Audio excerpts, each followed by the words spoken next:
and, but hopefully you won't be shy, you know, because of the video, so.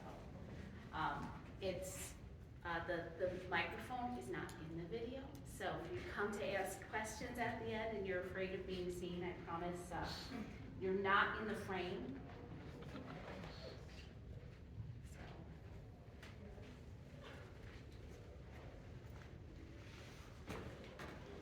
How many of you is this like your first ever con? Oh my gosh, that's a lot of first timers in one room. That's so awesome. So why did you pick Twin Cities Con? I'm from Duluth, so Okay. it's literally just a bus ride down. Okay. So what did you hear about? Like what drew you to it? I think just like just being around a lot of creative people, because Okay. I see a lot of other conventions on Instagram, and I'm like, I would like to go to one of those things, and then I saw an ad for this one on Instagram, so I'm like, Perfect. all right, here's my opportunity. Yeah, AI isn't listening to us at all. What else, does somebody have like a different reason that they came? Your first con, you raised your hand back, you said this is like your Yeah, first one. no, I'm starting to slowly get more into quote unquote nerd culture, and I thought this would be a good place to Convert. yeah. Same. Well, and you know, being from the Twin Cities, this is kind of the first one that I saw that was like, cause like, you know, kind of like you, I see pictures from like San Diego Comic-Con and New York Comic-Con and stuff, and it's like, oh, that seems like a fun place to be, and Yes. I saw ads and I was like, oh, well. It is, it's cool, and you know, you say nerd culture, but honestly today, that's just human culture. Right. It's the one where we all actually still get together as human beings. Right. And so cons are really great for that. So I just love that. I think that we might be the most first timers I've seen in a panel room. So yeah, I'm really looking forward to this. So we're not going to close that back door for the next 2 minutes because I want to give that chance for folks like Luigi to pop on in. And but we are going to go ahead and just get started these 2 minutes early. Hopefully nobody will give me too hard of a time for that. And then I'm probably going to ask right at 3 for somebody to close that back door for us right at that time. So welcome to the Writer's Track. So this is a really cool thing that Nerd Street, who runs Twin Cities Con, decided to start doing. We kind of like sort of debuted it here last year, and it's become a part of a number of their conventions around the country. They do conventions in Des Moines, in Twin Cities, they're in Fairbanks, Alaska. They've added Madison for next year, so for those of you who are kind of close to here, Madison's not too far of a trek, so definitely another one worth going to. The way that the Writer's Track works is you get to sit down and hear from the experience of a number of authors. I'm with some incredibly prolific gentlemen who I will introduce to you here shortly. And everybody who attends gets the opportunity to have the entire set of the writing track sent to you via video, via email once we finish this up. So I have a sign-up list here. When we're done, I'll flip this around and you just gotta come in and pop in your email. Your authors who are on the panel will have your email. So those are the only lists you will be on, but we will not be sharing that out to any other lists. I promise it's not for like commercial use. Only the authors who are participating this weekend will have that email. And then you will get all 6, even if you only attend one of them, you're gonna get all 6. So that's kind of a really cool benefit that we have. And with that introduction, we hit our 3 o'clock. So can somebody be a big favor to me and close that door and back and let other people sneak in as they get here. So we're gonna dive right in so that you guys get the most possible value out of this panel. This first one is building your world, and I'm with some incredible guys up here. So I'm going to introduce them. So on the end here, we've got Chad Corey. Everybody, woohoo! Chad is a multi-genre author, creator, and podcaster. I can't wait to hear what he's going to be bringing to this table. He's been published since 2006. You got a few of us, Justin, you're the baby of the group. We're all, like, we've all been around this industry as it's been changing. And you can find Chad in the exhibitors hall where? L13. So way back, you go to the bathroom, just kind of go that direction and find the table, I'll be smiling at you as you pass by. And they can find you online where? ChadCorey.com, that's ChadCorrie.com, I spelled my name. So, yeah, thank you so much for being here. Chad has built world upon world upon world. So if you're looking for somebody who's like prolifically building and continuing to build worlds, that's kind of the value that he's going to be bringing to this panel for us today. Next to him is Justin Rose, who is our high fantasy author of The Tales of Rehaban. And what is unique about Justin is that he's actually building a number of different stories and a number of different threads within a world. So he's going to be able to bring a lot of experience to us on how deep you can go within a same world. Some of the greatest sci-fi authors of all time have done, and fantasy authors have done a single world with hundreds and hundreds of stories. So it's a really neat thing. Justin's been published for 7 years, and thanks for being with us. So. And Douglas Van Dyke, award-winning recently, congratulations. Mostly high fantasy author, but you have a you play in a couple other areas as well, right? Mostly high fantasy. I do have one that's kind of like a steampunk, Wild West, and alternate Earth, and another one that's real hilarious stuff I've seen at the gaming table. So. I think we would all enjoy that. Please have a seat, go ahead. So yeah, Doug has also been published. You're coming up on 20 years. Yeah, we have a lot of combined years at this table here. I go by Red, and that's because I write under 3 names: Jerry Shepard, Reggie LaBerge, and Maggie McMahon. And you can find me at redwritesbooks.com. And I forgot to ask you gentlemen, Justin, where can they find you in the hall? Yeah, so D4. Okay, and online? Amazon is where the books are available, and then my socials like Facebook, Threads, Instagram. Okay, and then Doug, same questions. I'm down at A16, so I'm right near where you actually first get in. And mine, what I'll do is I'll spell it out here, but it can be hard to find. So I'm going to leave the card on the desk here, so if no one's come back, take a picture later. Because I do have stuff on Amazon as well as my own online store, so I can personalize and send it out. But it's after my world. It's DheALORAL.com. Dale Rall. Yeah, you're gonna need the picture. But all 3 of these gentlemen, so I want you guys to know, when we have authors up here, they're stepping away from their exhibitor table to be able to bring information to you. So any love you can throw back their way is really awesome and really appreciated.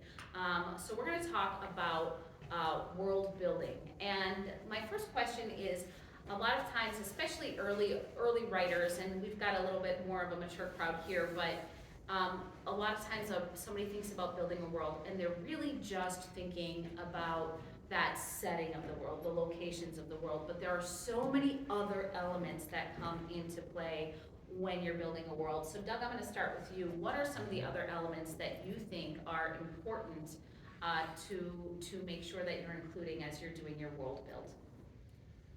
I think there's, especially because I'm also doing several series in the same world, I have to have it well built as far as the different countries, cities, political systems. Mine got real detailed because it was actually a gaming world before I started writing it. So I already had probably more detail than I needed at first. Each city had its own holidays, the different gods of the world, or I have a fair bit on those religions and stuff. So it was actually quite a bit to build because I also, if you've ever dungeon mastered a game, you don't know where the players are going next. And when you did what I did, build an archipelago, it's an island chain rather than do a big country, continent, you find that they're, for good reason, afraid to go out of ship and out on the water, and they'll walk through a high level zone rather than sail around it. Very cool. Very cool. So I like that it was based on a gaming system. And you're going to be with us tomorrow when we talk about your world reimagined, right? Which really talks about putting your stories in other types of formats like games. But Justin, what else do you add to your world build? What components do you think are necessary to include? Yes, I think something really important is I think a lot of times we are really ready to consider what are the philosophies or ethoses or moral systems or religions of the world, but we might not process that down to the granular level of how does that impact my individual character's worldview, how they approach the world. So like, in different times in history, there have been a lot of different cultures that had value systems wildly different from each other and from our own. And because of that, the people lived differently. So like the Persians had a saying, ride the horse, shoot the bow, tell the truth. Those were their virtues. And nowadays you would think of two of those things not even having moral connotation. You know, like riding the horse and shooting the bow, those are two activities. They're just things that you neutrally do. But back then, that was part of the ethos of the culture, because if you couldn't ride a horse and shoot a bow, you couldn't hunt, you couldn't travel the plains, you couldn't properly support your family, you couldn't go to war, you couldn't do these different things. So telling the truth, this universal moral code, is tied in with two very physical skills. And the people of that time would not have been as ready to make a distinction between these two things, or these two things are physical, this thing is just an abstract value. They would have kind of bound them all up in how they live. So I think that's something really important is as you're approaching your world, you're like, okay, I want to have this high church religion, or I want to have this like tribal system of rites and passages, you know, like a tradition that children undergo when they enter manhood or womanhood, or these different systems you can put in place. You need to ask yourself not only what are they and what do they look like, but how does that impact the way individual people are going to live, are going to see the world. And so if you incorporate the effects along with the things themselves, your world will feel a lot deeper and richer.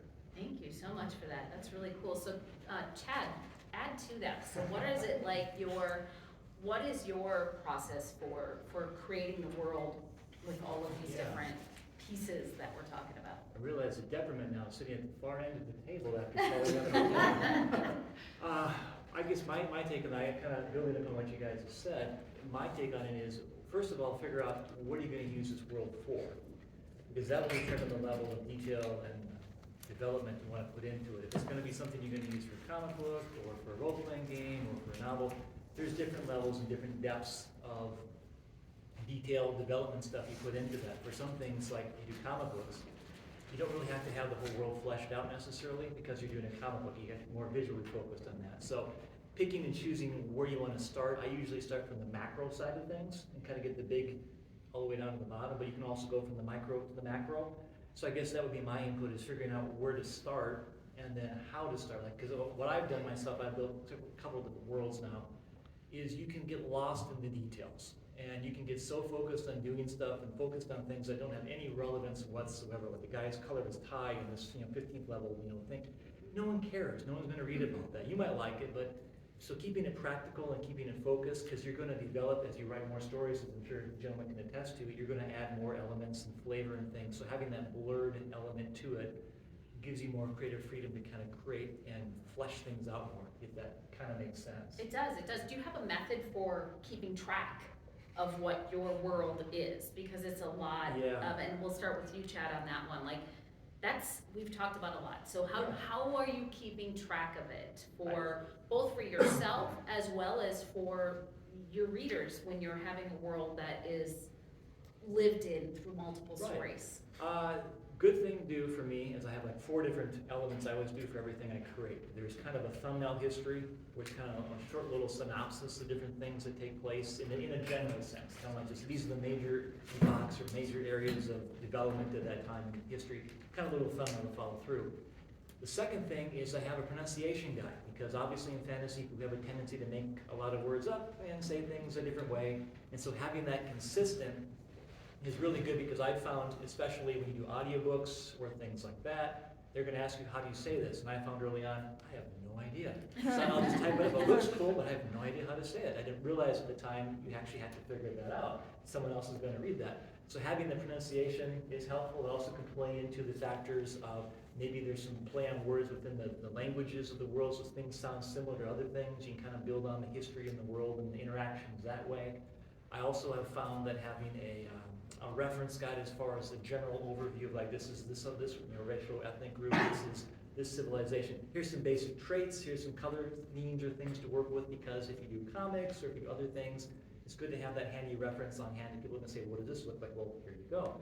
And it kind of helps you with the writing as far as the structure of that goes. And then the other thing I typically do is called a nomenclature guide. It kind of sounds fancy, but how is this word used in a plural sense? How is it used in an adjective sense? How is it used in a possessive sense? It just, that keeps the consistency in the world, because I found it's a lot easier to do that in the beginning of the book rather than at the end. You gotta kind of edit things out because you're using the wrong terms.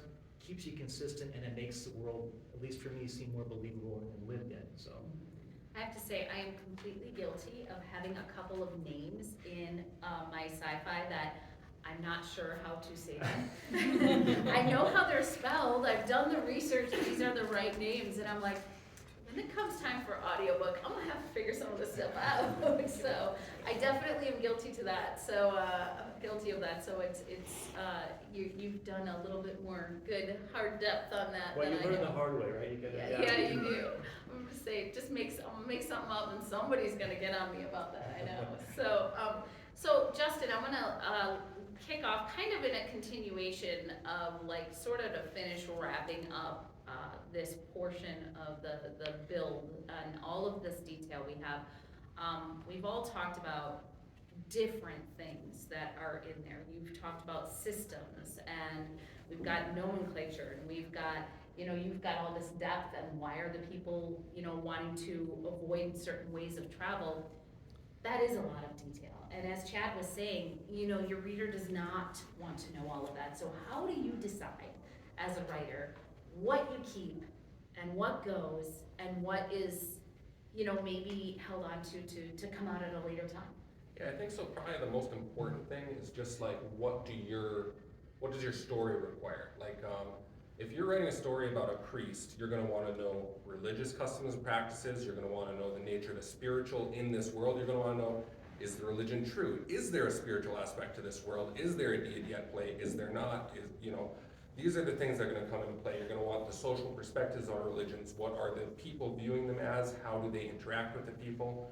But then if you're writing about a different sort of person, if you're writing about somebody on the opposite end of things, a prostitute, you're gonna want to know the moral structures of society. You're gonna wanna know the perspectives of people on that. You're gonna wanna know the legal status of it, You're gonna wanna look at military aspects of like camp followers. You're gonna wanna look at business aspects of like brothels or such. You're gonna have numerous different considerations that would never enter the picture in the other story scenario. If you're writing about a soldier, you're gonna wanna know, okay, what kind of military technology is this nation capable of? What is their ranking structure? What is the social perspective or the moral perspective or the religious perspective on duty, on patriotism, on these things that come into play very much in a soldier's life. So basically, whatever you're writing about will demand certain details.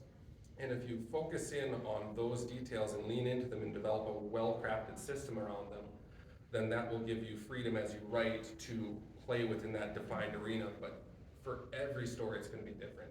And you're just gonna need to look at the individual needs. So it sounds like you're really talking though about the character driving the details of the world.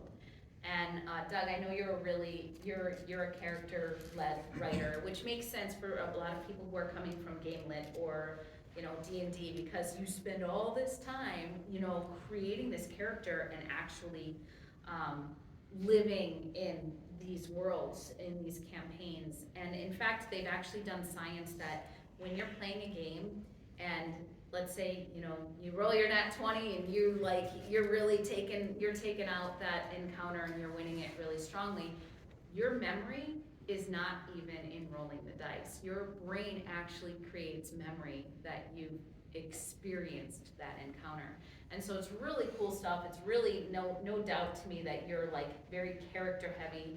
And so talk to me about characters, Doug. So I know this isn't a character seminar, but like, tell me, how is it that your character has sometimes affected your world, or maybe your world has affected how you've had to change or develop your character differently?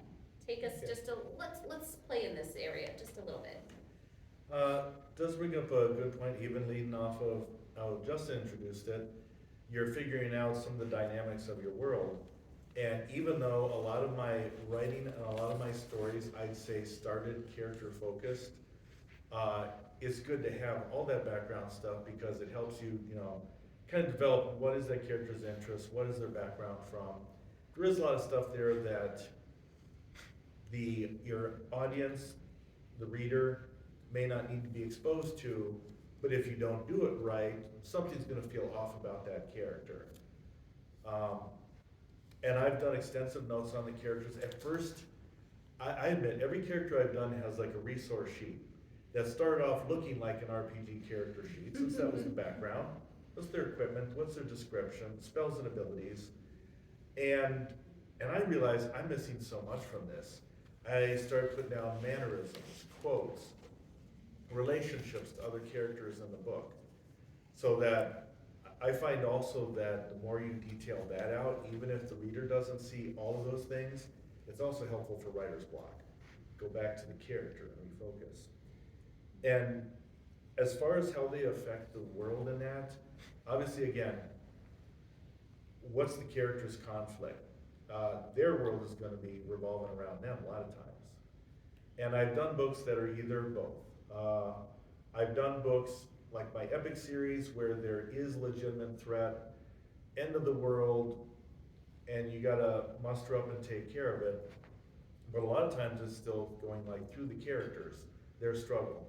Because a lot of people, the world can look nice to a reader, but it's whether or not you fall in love with the character. And there are some books that, some minor fantasy action, some minor fantasy drama. The drama ones are basically focusing on a character and some challenge they have. And a lot of times they might not be the big world-shaking one, but it's their world is shaken one way or another. And take the reader through that story. Well, and I think that at the end of the day, whatever big book you pick up, it can be genre fiction, it can be literary fiction, it can be anything. Ultimately, our readers are going to experience that world through the perspective of our protagonist, of our main character. I mean, that's, if our protagonist is feeling oppressed in their world, your reader is going to feel like this is an oppressive world. If our protagonist is feeling very inspired by their world, your reader is going to find your world to be an inspiring world. And so the two, they're married. You can't have one without the other. The world affects the character affects the world. I'm gonna take us back a little bit though, because yes, we want all these other elements in our world built, but as a lot of genre fiction writers, sci-fi, fantasy, paranormal, all of that fun stuff, we do get to kind of create neat settings and neat systems. So let's just talk. I want this one to be fun. I want Justin, we're going to start with you on this one. I want to know something fun that you created in your world, whether it's a magic system, whether it's some part of nature, whether it's just the way the physics work in your world. Tell me something fun that you've created in one of your worlds, and what did you do to go about building that exciting thing in your story? Sure. So the gods in my world are each based on a different trait. And one of those traits is innocence. And so the race of creatures that is attached to the deity innocence is the fairies. And they're creatures that have a rather large amount of magical power, really, in a way, but it's a very transient, very childlike sort of power. So basically they can weave things with their thoughts, and they make this whole beautiful city, and they make these flowers of glass and gem on the banks of this river. And it's a place that basically just kind of symbolizes one unblemished point, one spot untouched by aging, by decay, by decrepitness. It's kind of like a little monument to eternalizing beauty, to things that last and stay. And so that's kind of probably one of the more fun, pleasant places in the world. What inspired you to create that? So actually from a kind of slightly darker poem really, but there's a poem by W.B. Yeats called The Stolen Child, which is about changeling children, like fairies swapping out for children or taking children away to fairyland. But there's a musical adaptation of it by a singer called Lorena McKennitt that's much more uplifting sounding, kind of puts a different spin on it. And there's this idea of a child being removed from the world of weeping. Basically the line is, for the world more full of weeping than you can understand. And so it's the removal of this child from a world full of pain where they're going to grow up and die to a place that's kind of more eternalized, like a sort of Neverland in a way, where they can have that innocence and retain that gentleness forever. Very cool. Chad, what about you? What's something that you've created that's fun or magical or inspiring in one of your stories? Like pick a favorite. Pick a favorite baby. Top Justin here. I'd say probably for most recently, Viking squirrels. So, yeah, that was just a fun concept. How it came about, I guess I was looking out my parents' window one day, I was over there, and they had about like 20 squirrels, something like that, running around, which was crazy. I'd never seen that before. They were just all like unison, like a little army running around. And so I said, wouldn't it be so cool? And I was also reading Mouse Guard at the time, with the Mouse Guard comics, okay. So it's really kind of cool to do something like that, but with squirrels, and kind of just make a fun, playful adventure type of thing with that. So it was just an opportunity to do, because I usually do more fantasy-oriented, science fantasy kind of stuff. It's more sometimes serious, sometimes action adventure. This is more kind of fun, entertaining, and it was just a chance to get away and just have some, you know, I guess fun, for lack of a better word, in that sense. That's kind of the newest example I guess I can share in that respect. So. Thank you. And how about you, Doug? Something fun, magical, or exciting? I think of a couple things I'll sign up, but like one book that I remember reading, Spellfire by Ed Greenwood, and one of the things, squirrel. One of the things I liked about his book was that powerful people made mistakes, and there was like a humbleness to everybody in that book. That I loved how he turned certain tropes on its head. So with my, so sometimes when I write something, I realize whether you're, you know, there's writers in here, if you're writing fantasy, science fiction, there is some real world stuff that you can put in there that will still just be so fun and real to your readers. I remember the first hiking trip I got, getting blisters on my feet at the end of the day because I wasn't prepared for that. And then I thought, I don't remember any other fantasy, any other, now we're going this long journey we've never been before, and no one getting a blister on their feet. So I had basically this book here, the two adventures, the two kids right off the farm, they go on their first adventure and somebody drives them walking longer than they've ever walked before, and they end up comparing blisters on their feet at the end of the day. I love that. It happened to me, it's gonna happen to them. You had to suffer, so did they.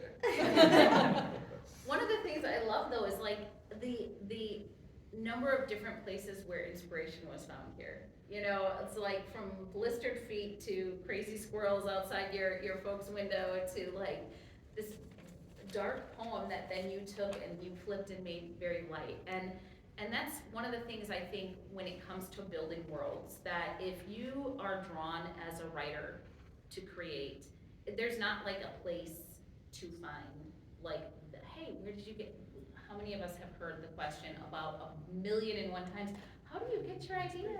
Where do you get all your ideas? I bet everyone in here, if you're in this room, you have ideas right now. You don't need help with the ideas, right? I mean, it's just like they're all around you, and I just love hearing all of that, all of these different sources of the magic and inspiration. I am like, I'm called sunshine and bubbly, like everywhere I go. People just like, people call me smiley, they call me, that's my whole life. So everything I write is like so freaking dark. So it's like, I listen to like crazy squirrels or comparing blisters and I'm like, man, I wish I could write humor.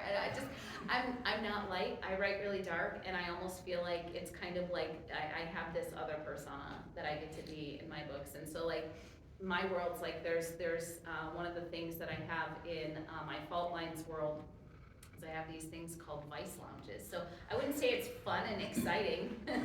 They bet on things like death, and they like have cannibalism, and they have crazy, evil, dark rooms where people can commit all sorts of unspeakable acts, but since it's with like cybernetic things, it doesn't really count. So it's just a piece of this world. There's a whole lot of other things happening in my world, but creating the Vice Lounges for me was kind of an exciting thing, just because it was, I mean, it was so far from anything that I've ever wanted, imagined, hoped for in my world, and it's dark, and so for me that's kind of fun when I get to go and play a little bit in that way and go opposite of who I am. So I want to talk also about genre, target market, intended reading age. And I know I'm just going a completely different direction here, but it matters. So you guys are fantasy, but also multi-genre. You got a little bit of multi-genre, Doug, you got a little multi-genre. How much does your specific target market, your genre, and your reading age play in to the decisions that you make when building your world? And feel free to pass it along if you want, if you wanna. They don't get all the questions Yeah. ahead of time. I'm catching them on the spot here. I can go first I if you will, want. you know what, yeah, go ahead. Okay, go ahead. Ooh, I set the stage. Basically, for me, again, it depends on the story and the world setting. If you're looking for, I do a more traditional publishing route with Dark Horse, so some of that's kind of baked into the cake as far as where they're going to market it to.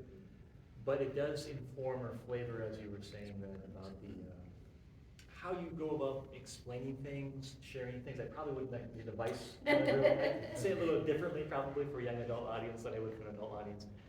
Basically, it kind of informs in a creative way the way you say things, the way you present things, because you can still share things, but it's the way you share things, either through admission or through how it's presented, kind of come around the back way, if that makes sense, or through someone else's eyes.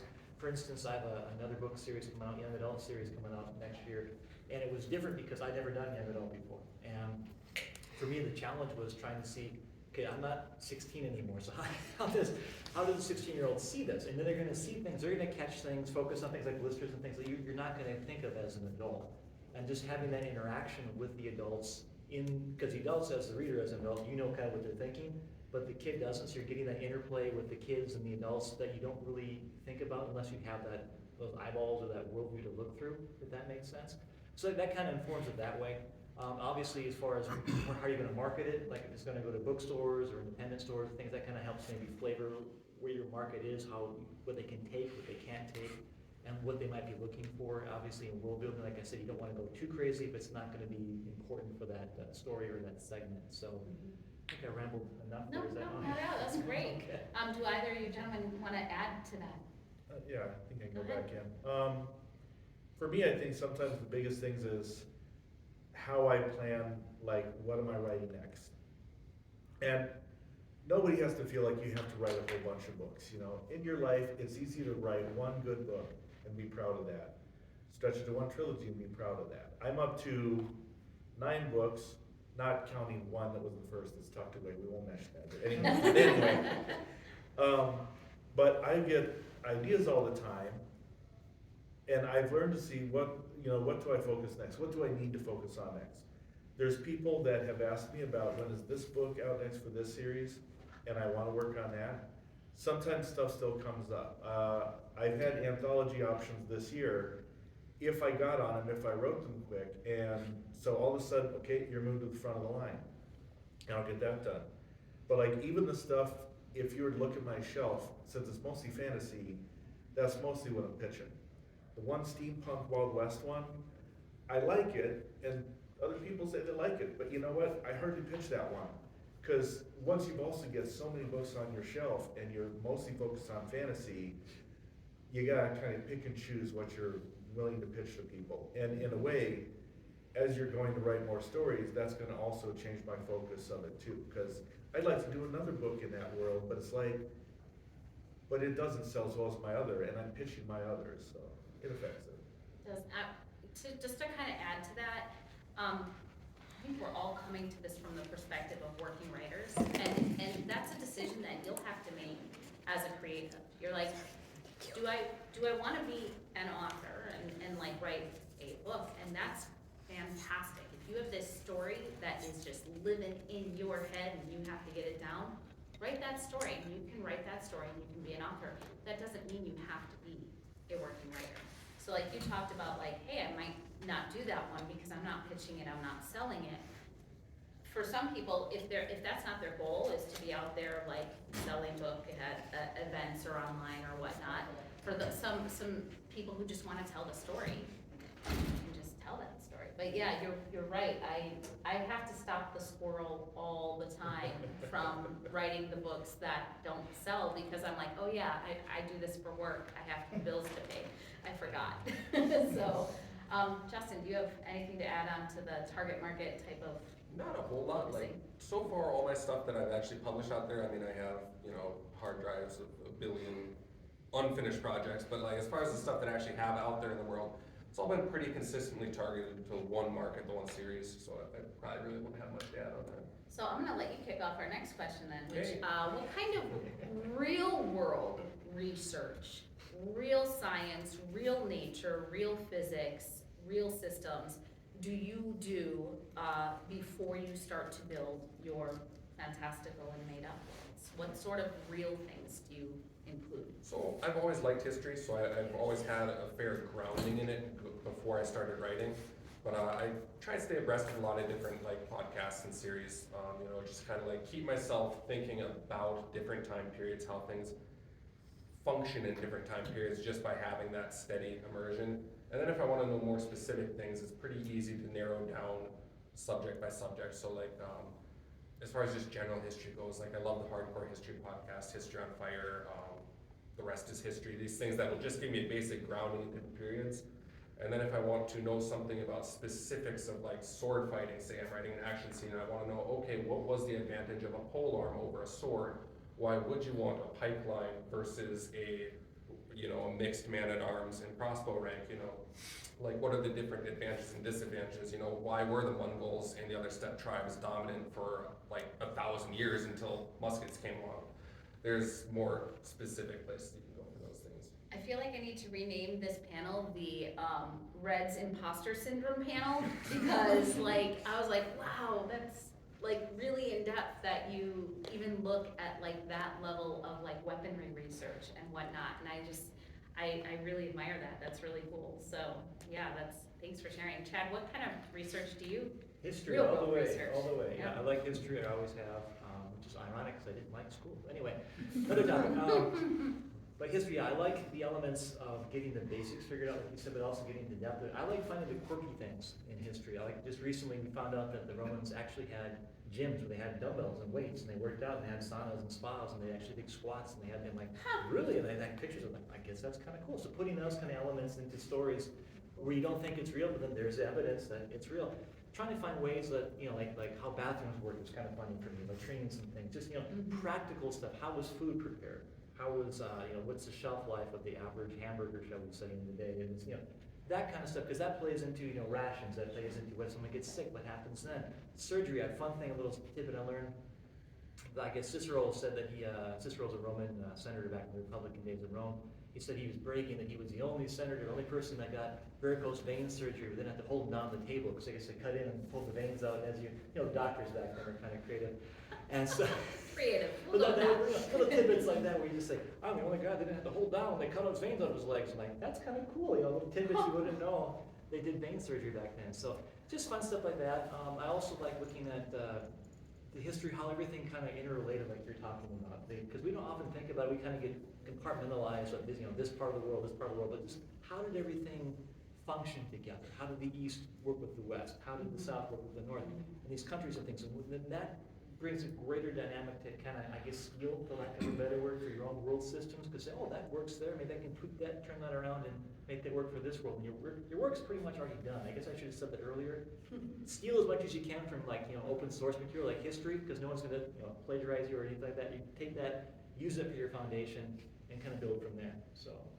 Step back in for just a second, something to add to that is like, if people are looking to world build, they are looking to prep the world, like if you keep just like a journal and any time you come across some random Yeah. historical tidbit like he's talking about, jot it down and keep it for yourself, because they can create some of the best substrata for scenes. Like I had a bunch of dental work done earlier this year, and I was thinking about, you know, what did people do back before they had Novocaine and drills and all these things, and I started looking into it, and they've been doing oral surgery for 10,000 years. It's older than written language.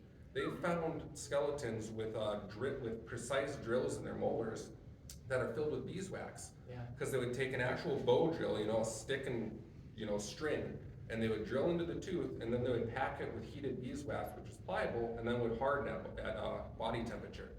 And I thought, that's fantastic. And I could easily structure a scene around somebody having dental work done, which would accomplish multiple facts. I could have dialogue going on that I need to get information across with, while distracting the reader with the interesting notes of the pain the person's undergoing through the dentistry, and also increasing my world building by showing the technological and medicinal level of the people group.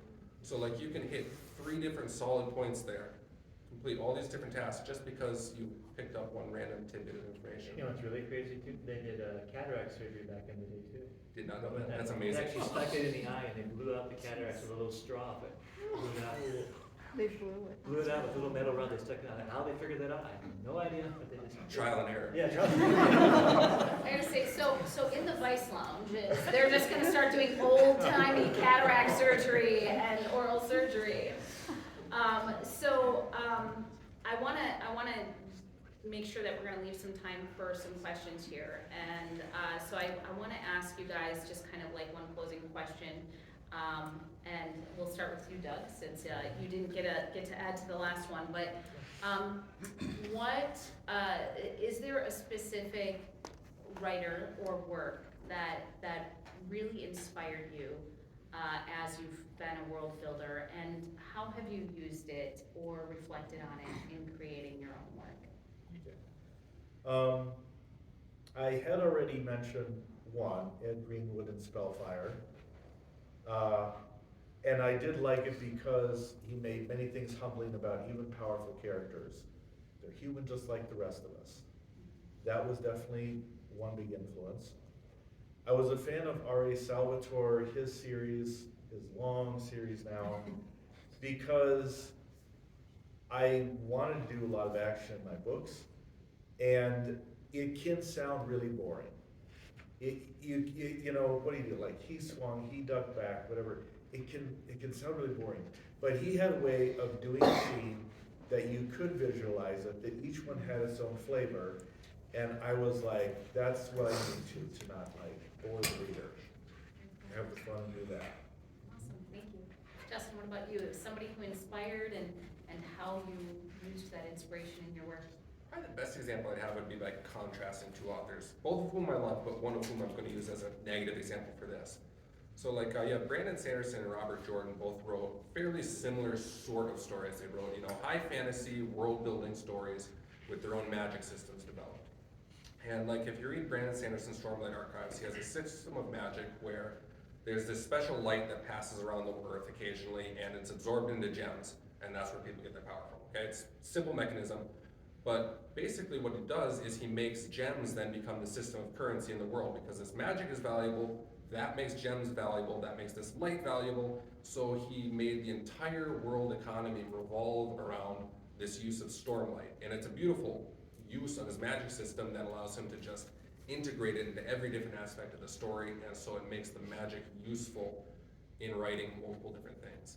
Robert Jordan had also a really cool magic system where he had characters weave different types of power: earth, air, water, fire, spirit, the traditional 5 types.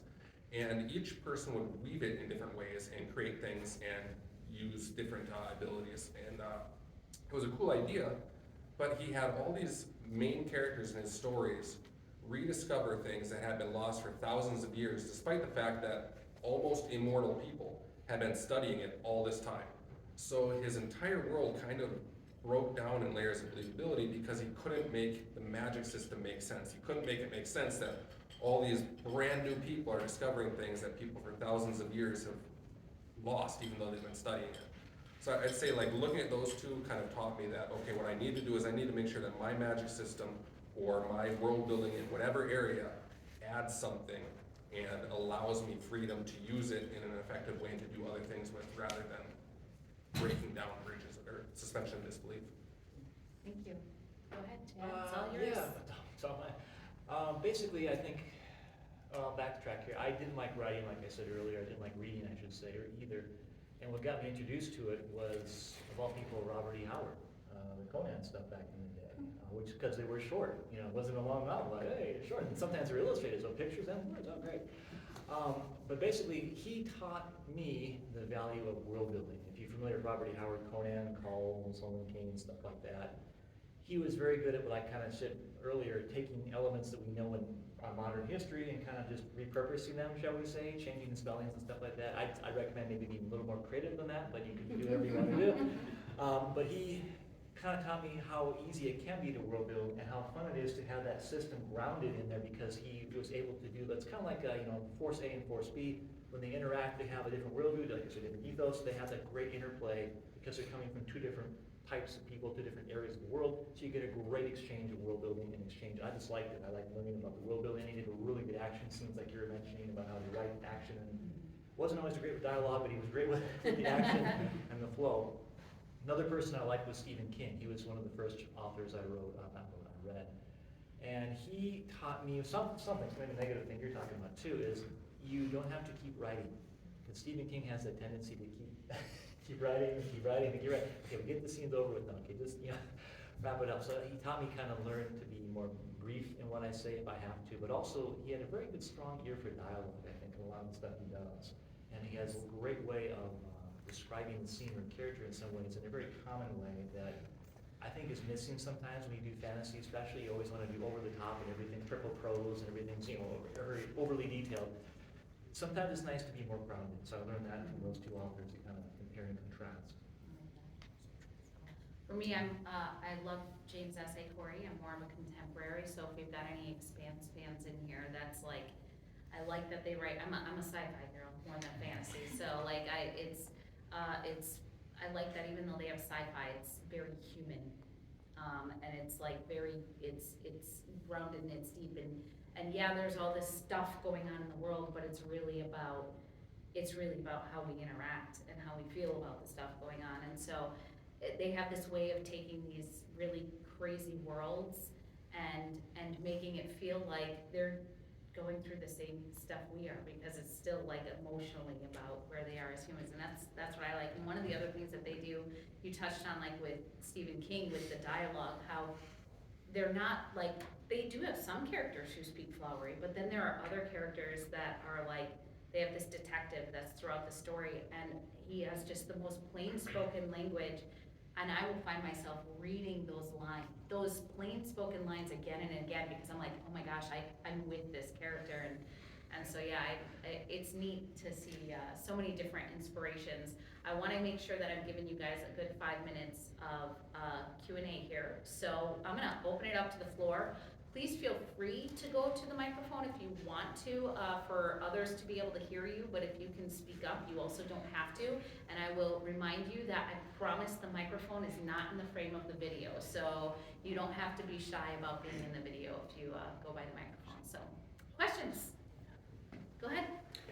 Two things. One, recommendation. If you're looking for medical history, Sawbones, it's a podcast that is literally about the wacky and weird things that we have done in through history. It's a bit shallow in terms of like the amount of research that's done into each individual thing, but it's a good starting off point to find out about a lot of really weird things that we've done. Thank Awesome. you. Cool. Thank Nice. you. What's your question? So my question is, how do you guys deal with like tiny realistic aspects of the world that an example that you mentioned was blisters on your feet, or like characters going to the bathroom, or things like that? How do you deal with that, and how do you all deal with that in your stories? Who wants to take it? I can go ahead, but that's fine. For me, again, it depends on the story. A lot of times I'll put like a humorous antidote, like going to the bathroom. Maybe someone has explosive diarrhea or something. It's something fun to break the mood or something. It's also, I use it as a world building tool. So like you're talking about, like sharing their level of technology, sharing where they are. Maybe they got this from a different civilization. It's not a little breadcrumb kind of thing that pulls that together. It depends on the story, how I want to tie it in there, what I want to showcase. Maybe this culture kind of thing. I want to focus more on their expertise on stonemasonry. So maybe I'll mention something about the aqueducts or something like that, or they have flushing toilets or something like that. Does that kind of answer your? Add that? Or? I think it's like it doesn't become a focus, it becomes a relatability. So it's like, as opposed to like, I've done some humor sometimes with like having to go to the bathroom, because just like you say, they never have blisters, they never stop and go to the bathroom when they're like walking for miles out in the woods, but you can mention it humorously, but you're also not gonna focus on it. You can like have some funny dialogue while somebody is peeing behind a tree or something. It's like it doesn't become the focus, but the fact that the characters do those everyday things makes it Part of it relatable. too is that it doesn't really isn't important to the story. Yeah. Like, you ever watch TV shows, they never say goodbye on the phone, they never say talk on the phone, just pick up, hi, da-da-da-da-da, that's not important to the story. So same kind of thing where you don't, it's not really, we know you go to the bathroom, we know you brush your teeth, we know you had breakfast today, but if it's not relevant, if you had eggs and toast, it's not really relevant to the, it's more about, I think our audience today, not to put anyone down, but they're just short attention span, they don't like, give me the story, I wanna get into it, I don't care about it. That could be the that's challenges I saw in the past too with fantasy. Maybe you guys did the same thing, writing. I always wrote too much when I wrote the first story. It's like, then he got up and did this, and he took this, and he put his shoes on, and they're like, we don't care, just go out and do this thing. Unless it's really relevant, Something worth adding to that too is that like if you're going to include mundane details, they're actually really good opportunity for world building, because if you have a person who's going to use the restroom, do they have indoor plumbing? Is there any sort of system for disposing of the waste? I mean, is it like London where they used to toss out the windows and there were like sloped walls that like sprayed stuff out into the gutters? Or if they're gonna brush their teeth, like, well, in Egypt, they used pumice, vinegar, salt, and pepper for their toothpaste. In Rome, they used, kind of gross, but they used urine and animal fat. So like, which are more available to your people? Are your people rural? Are they gonna have animal fat on hand to make toothpaste? Are your people living near a mine that used to be volcanic activity, so they have pumice to make the Egyptian variety? Like, if you want to get down in the nitty gritty of like a mundane scene, you can use it to like expose where your people live, how they live, what's available to them, what their agrarian situation is like, what their society values, so, yeah. Do we have any other questions? Go ahead and back. How do you incorporate your world into like huge plot hooks like character deaths and stuff like that? I've found myself struggling with that, so that's why I'm asking, because I find big plot hooks fall flat because it's more character focused without world building in it and like the world in it. So how do you guys kind of incorporate your worlds? So that sounds like a good one for you. Like I say, the fantasy world I built, there were some fantasy tropes I was trying to avoid, and I came up with the reason for that, this whole Gods Wars. And because I grew up in the Cold War, I basically describe it right now as there's still a Cold War between the gods where they can't interfere much. But when I'm focusing a story, a big story that could be world shaking, I had a character who was kind of asking himself that question. The gods move through clerics, paladins, those type of holy people in the world, and he had someone who was really good influence, really good god.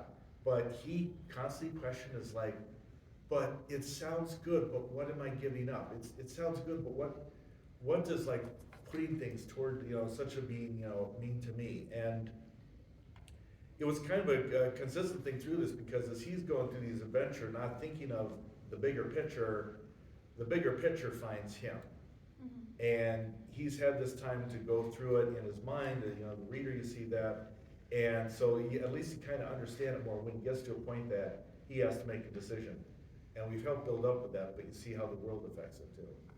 And I think I would add to that you want to, if you're having trouble moving the story forward because of the character, then you need to sit down and pause the story and do some more in-depth work on the character. And it's like, I know that, I don't mean that to sound like a, like a brushing off the question, but if the better you know your character, the better you're going to be able to work with them in a scene. I sometimes will write my scenes in first person as though I am that character. And I'll actually I know this character really well, and I'm actually just kind of literally walking through that scene with them. So if you're having trouble with them on one of those in your plot, you might actually have to flesh that character out a little bit more. What was your question? What was it? I was one question for each of you. How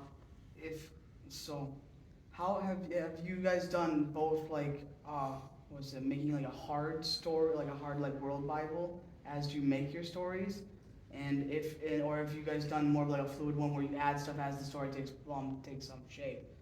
Which one, if you've done both, which one's worked better for you? I can do that. Yeah, go ahead. The first world that I really did it professionally, which is this book ties into, I'm trying to think now, probably has about 2,000 or so pages just for world history, background, religion, customs, all that kind of stuff, because it was built over 20 years or so. So it's just stuff that grows with you. So that's a very hard reference Bible. I'm still writing stuff in it because there's still new stories that developing, you gotta add to it and stuff like that. But for me, that worked really well because I like to have that solid foundation, because I want to do other things with it, other stories, and maybe we'll talk about that tomorrow a little bit with the expanding the world with other media. This the graphic novel is more freeform. It's just short, fun, entertaining stuff, so it's not really heavy. Again, it depends on what you're trying to write. And I kind of beating the drum here, but don't feel like you have to get all the details done up front. A lot of times it's a lot of fun to kind of grow and develop them as you do the story, because sometimes what I found, maybe you guys found the same thing, you kind of paint yourself in a corner. And then you're like, oh, I just set that up and everything. You gotta do a lot of re-editing, a lot of redoing. So you just need to have a little thumbnails of some ideas, some basic structure things, and then let it kind of grow and organically go after that. Treating your world more or less like a character, I guess, in and of itself, and how it interacts with the people and the causal effects of all that interplay. So. I know we have more people that can respond, and I know there's another question.